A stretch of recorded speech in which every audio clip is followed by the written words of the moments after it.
Ananda, the keeper of the Buddha's memory.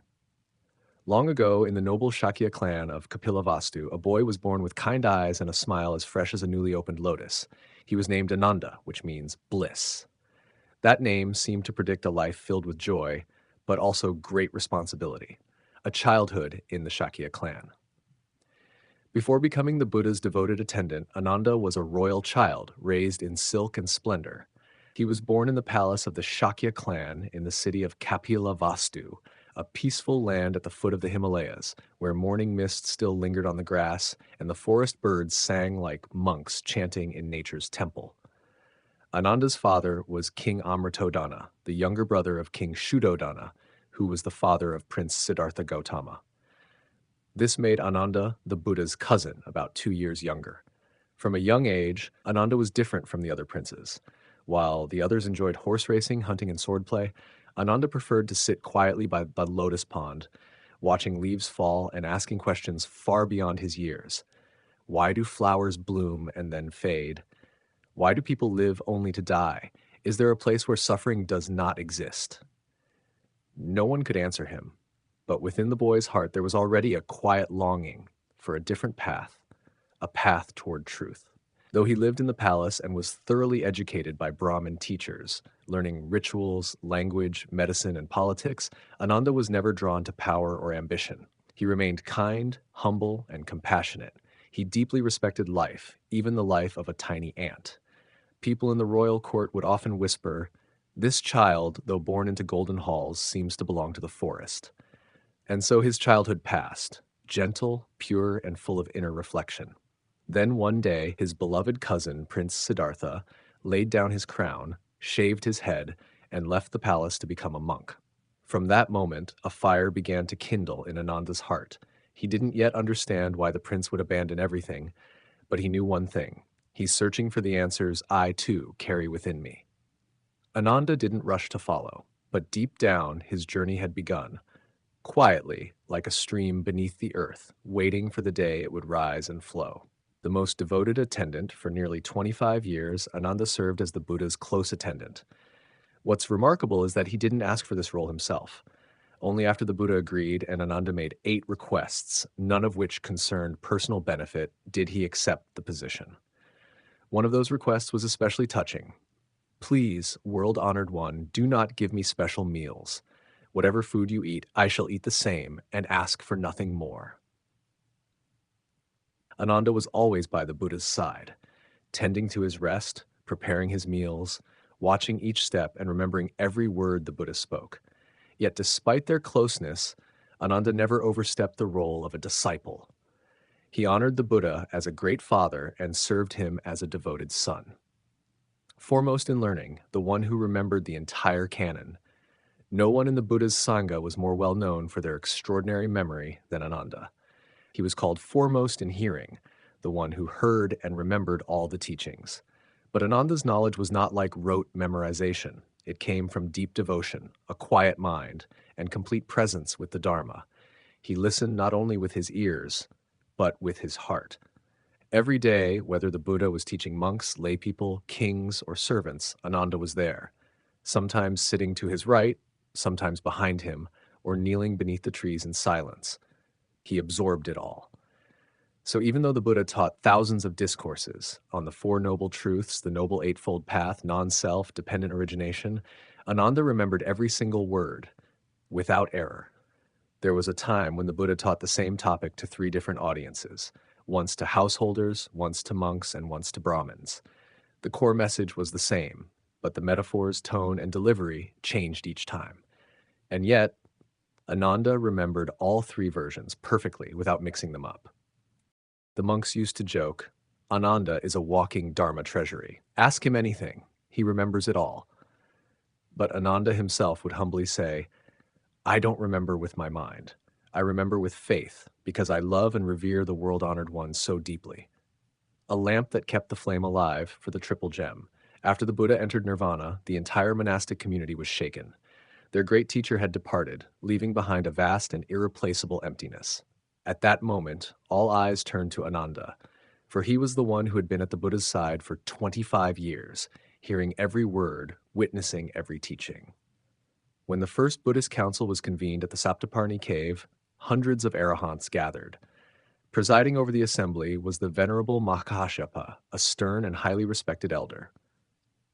He turned to Ananda before the entire Sangha and asked, "Venerable Ananda, how many of the Buddha's teachings have you heard?" Ananda replied calmly, "Venerable Elder, I have heard them all. Every sermon, every teaching, I was present." Then, standing before the assembly, hands folded, eyes half closed, Ananda began to speak.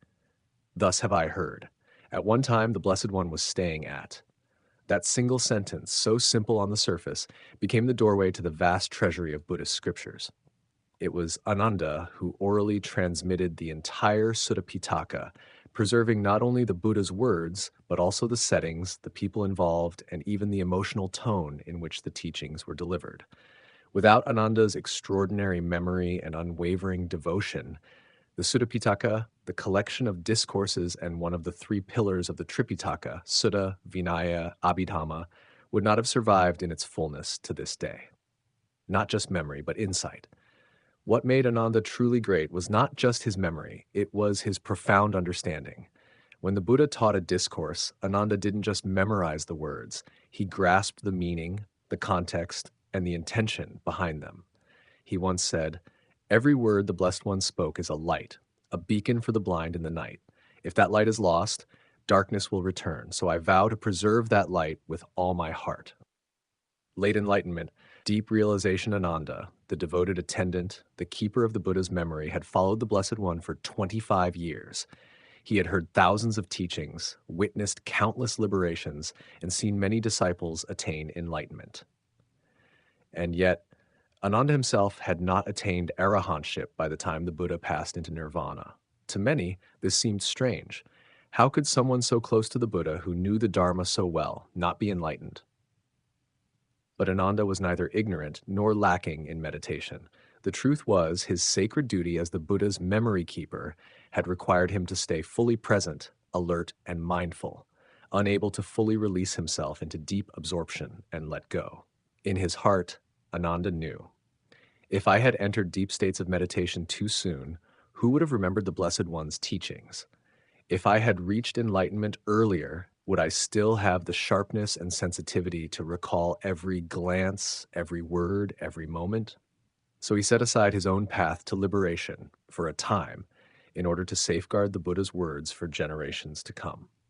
The night before the council, when Mahakashyapa called for the first council after the Buddha's passing, it was announced that only arahants, fully awakened ones, could participate. And Ananda, the one who held all the Buddha's teachings in his heart, was not yet an arahant. He knew this, but he didn't complain. He didn't protest. Silently, he returned to his hut and sat alone in the deep stillness of night.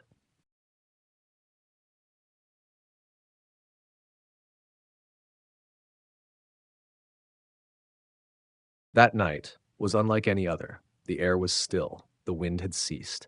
Moonlight spilled across the ancient stone steps. And in the great silence of the cosmos, Ananda began to meditate. He didn't sit in search of a result. He simply let go of everything. The teachings he remembered, the roles he had played, his pride and his doubts.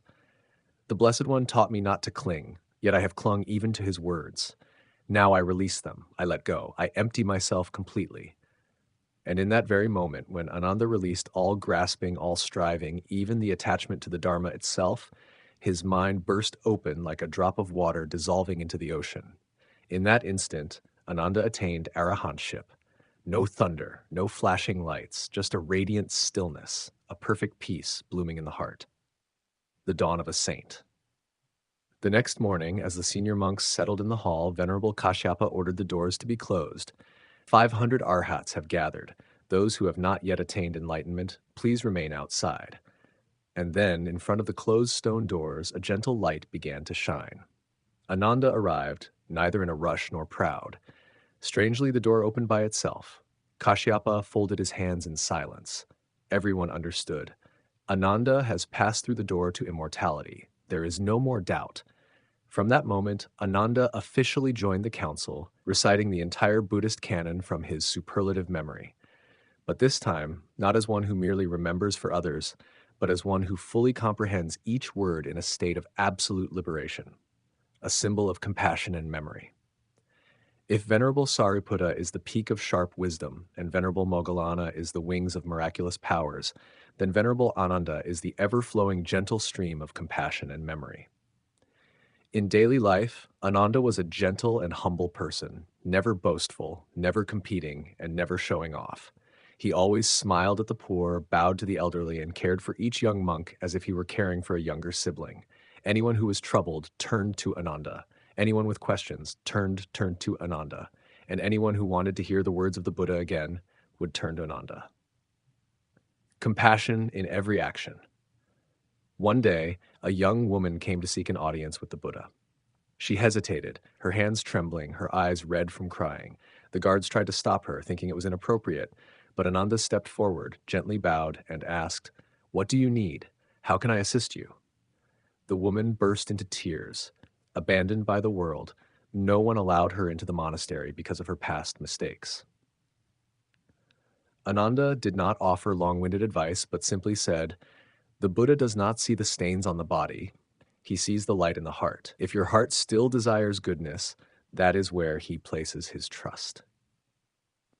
Because of his compassion, the woman was allowed to meet the Buddha and later became one of the most devout lay female disciples. Not only that, but it was Ananda who first spoke up to the Buddha, asking for women to be allowed to ordain. When Mahapajapati Gautami, the Buddha's foster mother, with 500 women, shaved their heads, walked barefoot from Kapilavatthu to where the Buddha was residing, seeking ordination, it was Ananda who was deeply moved by this sight. He petitioned the Buddha 3 times, not out of disagreement, but because his compassionate heart could not remain still. Finally, the Buddha consented, and the monastic order officially included female monks, opening the path to liberation for millions of women thereafter. All of this happened thanks to Ananda's courageous yet loving heart. Memory, not for show, but to preserve. Ananda memorized thousands of scriptures, but never boasted about it. He remembered not to appear learned, but for a very simple reason. I don't remember so that I may know, but so that others may know. When a monk forgot a scripture, Ananda would patiently recite it again. When a lay practitioner didn't understand the Buddha's teachings, Ananda would explain them in simpler terms. He could even recall the times when the Buddha smiled, the examples he used, and the feelings the Buddha expressed, because Ananda didn't just listen with his ears, but with his heart. Some say Ananda was not the brain of the Buddha's teachings, but the heart of them. Thanks to that heart, the Buddha's words have not faded with time, but remain alive today. A great example for practitioners. Even in his old age and declining health, Venerable Ananda continued to spread the Dharma, traveling to distant lands to teach the Buddha's words with a voice that was soft yet firm. He never used magical powers or sought authority, only his compassion and sincerity, and perhaps that was his greatest strength. Today, when we recite the opening words, "Thus have I heard," we are connecting with Ananda, the one who preserved the light of the Buddha's teachings through each generation.